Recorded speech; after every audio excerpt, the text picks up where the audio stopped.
Hi everyone, welcome back to my channel and this is your class 4th of teaching aptitude. और आज की इस class के अंदर हम डिस्कस करने वाले टीचिंग एड्स के बारे में। अब ये टीचिंग एड्स है क्या, किस तरीके से आपके एग्जाम में क्या चीज़ें इंपॉर्टेंट है जो कि आपको याद रखनी है, तो वो मैं आपको आज की इस क्लास के अंदर बताने वाली हूँ। टीचिंग एड्स का मतलब क्या होता है? इसका सिंपल मतलब होता है कि यानी कि जो टीचर होती है वो जब पढ़ा रही होती है तो ऐसे कौन कौन से डिफरेंट टूल्स हैं या फिर सपोर्ट सिस्टम है जो कि टीचर को हेल्प करते हैं, जिससे कि लर्निंग प्रोसेस को इजी बनाया जा सकता है, जिससे लर्निंग प्रोसेस को एम्फोसाइज किया जा सकता है, एंटरटेनमेंट लर्निंग के अंदर पुट की जा सकती है। तो यहाँ से जो टूल्स हैं, बहुत सारे मल्टीपल क्वेश्चंस आपके यहाँ से इस टॉपिक से पूछे जाते हैं। तो चलिए एक बार फटाफट से हम देख लेते हैं कि आखिर ये है क्या।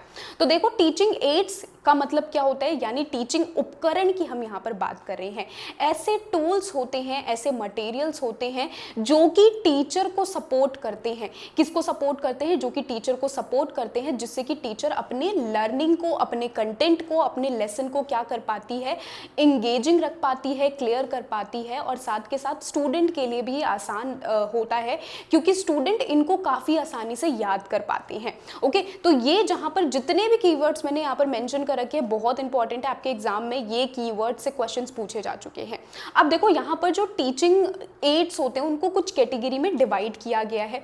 सबसे पहला टाइम पीरियड के अकॉर्डिंग मैंने यहाँ पर एक टाइम पीरियड के अकॉर्डिंग डिवाइड किया गया है। टाइम पीरियड के अकॉर्डिंग पहला आ जाता है हमारा कन्वेंशनल टीचिंग टूल्स आ जाते हैं, नॉन कन्वेंशनल टीचिंग टूल्स आ जाते हैं। दूसरा आ जाता है हमारा सेंस ऑर्गन्स इन्वॉल्व, यानी कि एक ऐसी टीचिंग की बात की जा रही है जहां पर हमारे 5 सेंस ऑर्गन्स इन्वॉल्व होते हैं। हमारे 5 सेंस ऑर्गन्स कौन से होते हैं? तो eyes, nose, ear, tongue and touch, जिसे हम स्किन भी बोलते हैं। तो ये हमारे 5 सेंस ऑर्गन है। तो 5 सेंस ऑर्गन इन टूल्स के अंदर, इन टीचिंग के अंदर इन्वॉल्व होते हैं, उसे हम बोलते हैं sense organs involve. Okay, then उसके बाद आता है इंटरएक्टिविटी।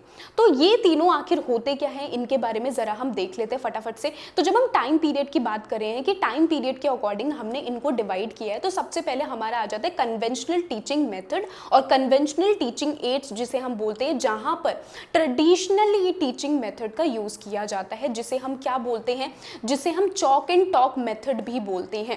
जहां पर टीचर किसका यूज कर रही है? जहां पर टीचर ब्लैक बोर्ड का यूज कर रही है, चॉक का यूज कर रही है, जो कि ट्रेडिशनली पहले किया जाता था। आप लोगों ने, जब आप अपने स्कूल टाइम पर होगे तो आपने देखा होगा किस तरीके से ग्रीन बोर्ड होता था या ब्लैक बोर्ड होता था। टीचर आती थी, बुक पे पढ़ाती थी, क्वेश्चन आंसर ब्लैक बोर्ड पर लिखकर चली जाती थी। तो अभी आप देखोगे कि अभी ये सारे के सारे ब्लैक बोर्ड वाला सिस्टम तो अब सारे गवर्नमेंट एंड प्राइवेट स्कूल से हटा ही दिया गया है। अब स्कूल्स के अंदर क्या, डिजिटल बोर्ड्स लगा दिए गए हैं। डिजिटल बोर्ड्स पर अब टीचर पढ़ाया करती है। कोई भी ब्लैक बोर्ड आपको नजर नहीं आएगा इन स्कूलों के अंदर। गवर्नमेंट स्कूल के अंदर भी, ज़्यादातर गवर्नमेंट स्कूल के अंदर भी डिजिटल बोर्ड्स लगा दिए गए हैं। बहुत कम हैं जहाँ पर आपको ब्लैक बोर्ड या चॉक एंड टॉक मेथड वाला आपको सिस्टम देखने के लिए मिलेगा। तो जहाँ पर जो ट्रेडिशनल मेथड है, जो चॉक एंड टॉक मेथड होता है, उसे हम बोलते हैं conventional and traditional teaching method यहाँ पर बोलते हैं। आपको सिंपल याद रखना है कि चॉक एंड टॉक मेथड इसे बोलते हैं, जहाँ पर teacher chalk and black board का यूज करती है। Primary traditional resources for both educator, ये सबसे पहले यूज किया जाता था एजुकेटर के लिए, और लर्नर सिर्फ और सिर्फ इन्हीं मेथड के जरिए वो क्या करता था, नॉलेज को गेन करता था और टीचर नॉलेज दिया करती थी। अब ये तो हो गया हमारा कन्वेंशनल। नॉन कन्वेंशनल, जिसे हम मॉडर्न टीचिंग मेथड बोलते हैं। मॉडर्न टीचिंग मेथड यानी कि जैसा मैंने बोला कि अब किसका यूज किया जाता है, अब टीचर क्या यूज करते हैं। जैसे कि मैं आप लोगों को पढ़ा रही हूँ तो मैं यहाँ पर कोई भी ब्लैक बोर्ड नहीं यूज कर रही, इवन डिजिटल बोर्ड भी मैं यूज नहीं कर रही। मैं यहाँ पर सिंपल पेन टैब का एंड अपने लैपटॉप का यूज करके आपको पढ़ा रही हूँ। तो मॉडर्न टीचिंग मेथड जो कि हमें ये बताता है कि जो टेक्नोलॉजी है वो कितनी ज्यादा आगे बढ़ चुकी है। ओके, यहाँ पर टीचर किसका यूज करिए, टीचर यूज करिए कंप्यूटर का, व्हाइट बोर्ड का। ओके, इसके साथ ही रेडियो, टेलीविजन, इन सब का, मीडिया हो गई, डिफरेंट गेम्स, एजुकेशनल गेम्स हो गई, एक्टिविटीज, जब इन सब का यूज किया जाता है तो वो मेथड हमारा नॉन कन्वेंशनल टीचिंग मेथड कहलाता है। आई होप इतना सभी को समझ में आ गया होगा, क्लियर हो गया होगा। होगा। नाउ अभी एक चीज़ यहाँ पर उभर कर सामने आती है जो कि एग्जाम में थोड़ा सा इससे स्टेटमेंट बेस आपके क्वेश्चंस बनते हैं। तो नॉन कन्वेंशनल टीचिंग मेथड भले ही यहाँ पर क्या होती है, न्यू टेक्निक्स आ चुकी है, बहुत सारे डिफरेंट टूल्स आ चुके हैं, लेकिन इसके एडवांटेज के साथ साथ कुछ डिसएडवांटेज भी हमें नजर आएंगे। जैसे कि अगर जो टीचर है वो इनसे अवेयर नहीं है, इन टूल्स से अवेयर नहीं है, या फिर इन टूल्स को यूज करना नहीं आता टीचर को, तो उससे बहुत सारे टीचर को चैलेंजेस फेस करने पड़ते हैं। जैसे फॉर एग्जांपल अगर मैं खुद की बात करूं, अभी currently I am working in अडर 24/7। तो अडर 24/7 में मेरा पहली बार मैं एज अ एजुकेटर वहां पर वर्क कर रही थी। तो डिजिटल बोर्ड में जब मैंने फर्स्ट टाइम डिजिटल बोर्ड में कुछ 1-2 दिन तक मैं काफ़ी ज़्यादा अनअवेयर थी और मुझे ऐसा फील हो रहा था कि पता नहीं मैं पढ़ा पाऊंगी या नहीं पढ़ा पाऊंगी। बट धीरे धीरे, क्योंकि हम ऐसी जनरेशन है जो कि ऑलरेडी क्या है, हमारे पास लैपटॉप है, हमारे पास फ़ोन्स हैं, तो हम इनका जब ऑलरेडी हम टेक्नोलॉजी से अवेयर हैं, हम इनका यूज़ करते हैं, तो आज की जनरेशन तो बहुत ही ईजिली इन न्यू टेक्निक्स को अडॉप्ट कर पाएगी। लेकिन जो पुरानी जनरेशन आप देखोगे कि कुछ ऐसे टीचर्स भी हैं, जैसे कि हमारे स्कूल टाइम पर जो टीचर्स थे वो इतना ज़्यादा टेक्निक से, इतना ज़्यादा टेक्नोलॉजी से अवेयर नहीं थे, तो उनके लिए काफ़ी ज़्यादा चैलेंजेस उनको फेस करने पड़ते हैं। वो अनअवेयर होते हैं, इन टूल्स को यूज़ करना नहीं आता, साथ के साथ उनको ऐसा फील होता है कि वो पढ़ा नहीं पाएंगे या वो कर नहीं पाएंगे, एक अंडर कॉन्फिडेंस आ जाता है। तो ये एक नेगेटिव साइड हमें यहाँ पर देखने के लिए मिलेगी। ओके, अब ज़रा आ जाते हैं, बहुत ही इंपॉर्टेंट आपको याद रखना है कि कौन सी चीजें यहां पर आ जाती हैं, डायरेक्ट क्वेश्चन यहां से पूछे जाते हैं। ओके, तो types of audio visual aids. अब देखो ऑडियो विजुअल एड्स क्या होते हैं, जैसे कि मैंने आपको बताया यहां पर सेंस ऑर्गन इन्वॉल्व होते हैं। सेंस ऑर्गन इन्वॉल्व होते हैं यानी कि हमारे 5 सेंस ऑर्गन्स। जब टीचर पढ़ा रही है तो बच्चा इतना ज्यादा इंगेज हो टीचर के साथ कि वो आंखें, कान, नाक, मतलब सब कुछ वो पूरा फुल अलर्ट होकर उसके लेक्चर को अटेंड कर रहा है। तो यानी कि ऐसे टूल्स जहां पर आईज का भी यूज हो रहा है, हमारी ईयर्स का भी यूज हो रहा है, हमारी टच का भी यूज हो रहा है, इन सेंस ऑर्गन्स का यूज किया जाता है, उसे हम बोलते हैं सेंस ऑर्गन इन्वॉल्व। और इन्हीं टूल्स का नाम आ जाता है हमारा ऑडियो विजुअल टूल्स आ जाते हैं, या फिर ऑडियो टूल्स बोलते हैं, विजुअल टूल्स बोलते हैं, ऑडियो विजुअल टूल्स बोला जाता है। तो अब जरा कौन कौन से ऑडियो वाले हैं? ऑडियो यानी कि जिसमें हम सिर्फ और सिर्फ सुन सकते हैं।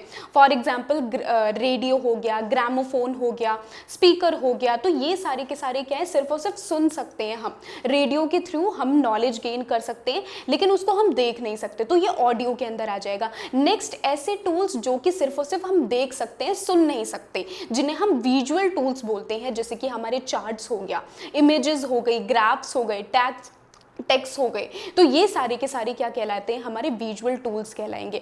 देन उसके बाद ऐसे टूल्स जो कि हम सुन भी सकते हैं और हम देख भी सकते हैं, जैसे कि टेलीविजन। अच्छा, टेलीविजन में आप लोगों को पता होगा कि हम लोग पढ़ते हैं कि किस तरीके से कितने डीटीएच चैनल्स गवर्नमेंट ने क्या किए हैं, लॉन्च किए, जिससे कि जो लर्निंग प्रोसेस है उसको अच्छा किया जा सके, बेहतर बनाया जा सके। Now this is your question, नीचे कॉमेंट करके बताओ टोटल कितने डीटीएच चैनल्स हैं। ओके, इसके अलावा आप मल्टीमीडिया प्रेजेंटेशन हो गई, प्रोजेक्टर्स हो गए, कंप्यूटर्स हो गए, ये हमारे ऑडियो विजुअल टूल्स के अंदर आ जाते हैं, जो कि काफ़ी इंपॉर्टेंट है, आपको याद रखना है। नाउ कुछ और भी चीज़ें यहाँ पर आ जाती है, ये सिंपल आप यहाँ पर स्क्रीनशॉट ले सकते हो। ओके, क्योंकि ये बहुत बहुत बहुत इंपॉर्टेंट है, आपके डायरेक्ट क्वेश्चन पूछे जाते हैं यहाँ से कि कौन से ऐसे टूल्स हैं जिनको हम प्रोजेक्टर टूल्स के अंदर इंक्लूड करते हैं, कौन से नॉन प्रोजेक्टर हैं, एक्टिविटी एड्स कौन से होंगे, तो ये आप डायरेक्टली यहाँ से स्क्रीनशॉट ले सकते हो। टू द पॉइंट आप एक बार जस्ट गो थ्रू कर लेना, तो आपको सारी चीजें यहाँ पर कवर हो जाएगी। नेक्स्ट इंपॉर्टेंट पॉइंट आ जाता है कि आखिर जब हम इन टूल्स की बात करें तो ये क्यों इंपॉर्टेंट है, टीचिंग में क्यों इंपॉर्टेंट है ये टूल्स। तो सबसे पहले सिर्फ टू द पॉइंट आपको यहाँ पर चीजें याद रखनी है। सबसे पहले क्या हो जाता है, ये इनहेंस कर पाते हैं लर्निंग को, अंडरस्टैंडिंग को और ज़्यादा बेहतर बना पाते हैं। अब जस्ट फॉर एन एग्जाम्पल, अगर मैं आपको यहाँ पर अगर मैं पीपीटी का यूज़ ना करके मैं एक एक लाइन आपको लिखवा रही हूँ कि हमारे ये वाले टूल्स हो जाते हैं वगैरह वगैरह, मैं एक एक लाइन अगर आपको नोट डाउन करवा रही हूँ, तो सबसे पहले तो ये काफ़ी ज़्यादा टाइम कंज्यूमिंग हो जाएगा और आपको एंगेजिंग भी नहीं लगेगा, आपको ऐसा लगेगा कि अरे यार इन मैम की लेक्चर से अच्छा हम किसी और का जाकर लेक्चर पढ़ लेते हैं। तो यानी कि ये टूल्स क्या करते हैं, ये टूल्स अंडरस्टैंडिंग बनाते हैं कंसेप्ट को, और साथ के साथ जो एक टाइम कंजप्शन रहता है वो भी यहाँ पर क्या रहता है, कम रहता है। दूसरा आ जाता है इंक्रीज करते हैं इंगेजमेंट को। स्टूडेंट जो है वो ज़्यादा अच्छे से इंटरेक्ट कर पाते हैं, ज़्यादा अच्छे से इंगेज हो पाते हैं।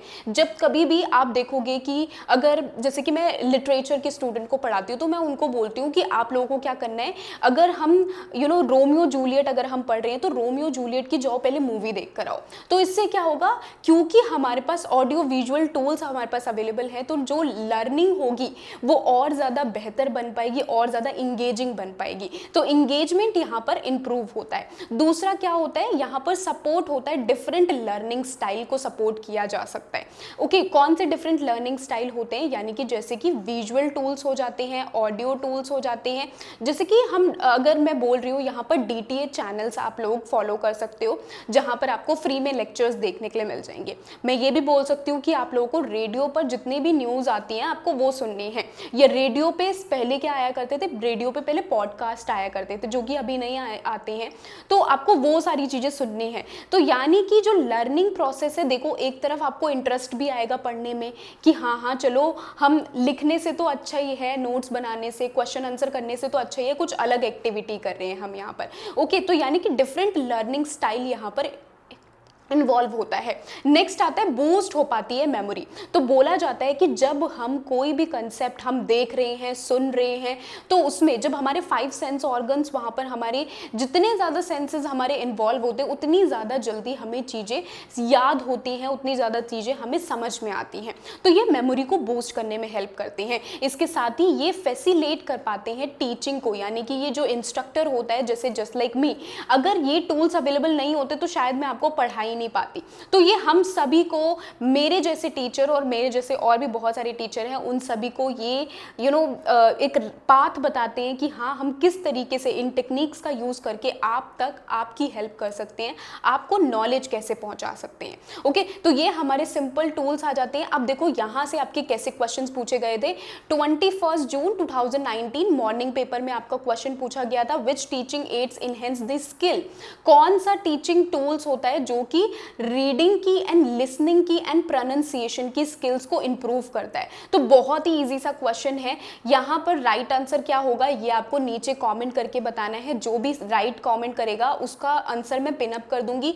इसके साथ ही एक और क्वेश्चन आता है। एक और क्वेश्चन यहाँ पर आपका ये पूछा गया था 2020 में 13 नवंबर वाले एग्जाम में। अब यहाँ पर आपके क्वेश्चंस पूछा गया था, करेक्ट सीक्वेंस में आपको इसको पुट करना था, जहां पर आपका ICT भी आ जाता है, आपका ऑडियो विजुअल्स भी आ जाता है, आपका ओरल लर्निंग भी आ जाती है और विजुअल लर्निंग भी आ जाती है। तो इसका क्या राइट आंसर होगा ये मैं आपको बता देती हूँ। इसका राइट आंसर हो जाएगा ऑप्शन नंबर बी। क्यों होगा ऑप्शन नंबर बी? क्योंकि यहाँ पर आपको क्रोनोलॉजी में आपको सेट करना है। जैसे कि सबसे पहले क्या होता है, सबसे पहले आता है हमारा ओरल, यानी कि जो भी मैं बोल रही हूँ वो आ जाएगा। देन उसके बाद विजुअल्स आ जाएगा। विजुअल्स जो भी आप देखोगे ये हमारा सेकेंड लेवल आ जाएगा। विजुअल्स के बाद आ जाएगा हमारा ऑडियो भी है और जिनमें क्या है विजुअल्स भी है, देख भी पा रहे हैं और सुन भी पा रहे हैं। एंड देन उसके बाद ICT बेस्ड आ जाएगा। ICT बेस्ड यानी ICT बेस्ड लर्निंग जो कि हम नेक्स्ट क्लास में पढ़ेंगे। ICT बेस्ड लर्निंग का कंसेप्ट भी बहुत इंपॉर्टेंट है, जहां पर हम कितने सारे टूल्स हैं उनकी बात हम यहां पर पढ़ते हैं। ओके, तो right answer option number B होगा। लेकिन इसका राइट आंसर क्या होगा ये आपको नीचे कमेंट करके बताना है, और जो भी कमेंट करेगा उसका मैं कमेंट में पिन अप कर दूंगी, तो आप लोग उसका आंसर जरूर देख सकते हो। ओके, आई होप कि आपको ये क्लास अच्छी लगी होगी एंड आई होप कि आपको टीचिंग एप्टीट्यूड की जितनी भी ये क्लासेस मैं आप लोगों को फ्री में प्रोवाइड कर रही हूँ ये आप लोगों को ज़रूर अच्छी लगेगी, ज़रूर आपके एग्जाम के लिए बेनिफिशियल रहेगी। और इसी तरीके से आप मेरे साथ जुड़ सकते हैं। सब्सक्राइब ज़रूर कर देना, like share and subscribe. And साथ के साथ अगर आपको नोट्स चाहिए, PYQs चाहिए, तो उसके लिए आप टेलीग्राम चैनल फॉलो कर सकते हो, उसका लिंक मैं डिस्क्रिप्शन में डाल दूंगी। पेपर 1 की अगर आपको मॉक टेस्ट की बुक परचेज करनी है या फिर प्रीवियस ईयर क्वेश्चन पेपर्स की बुक परचेज करनी है, उसका लिंक भी मैंने डिस्क्रिप्शन में डाल रखा है, तो वहां से आप बुक को परचेज कर सकते हैं। मिलते हैं हमारी नेक्स्ट क्लास में and bye bye everyone. Have a very great day to all of you. और बहुत ही अच्छे से मेहनत करो, पढ़ाई करो। Bye bye.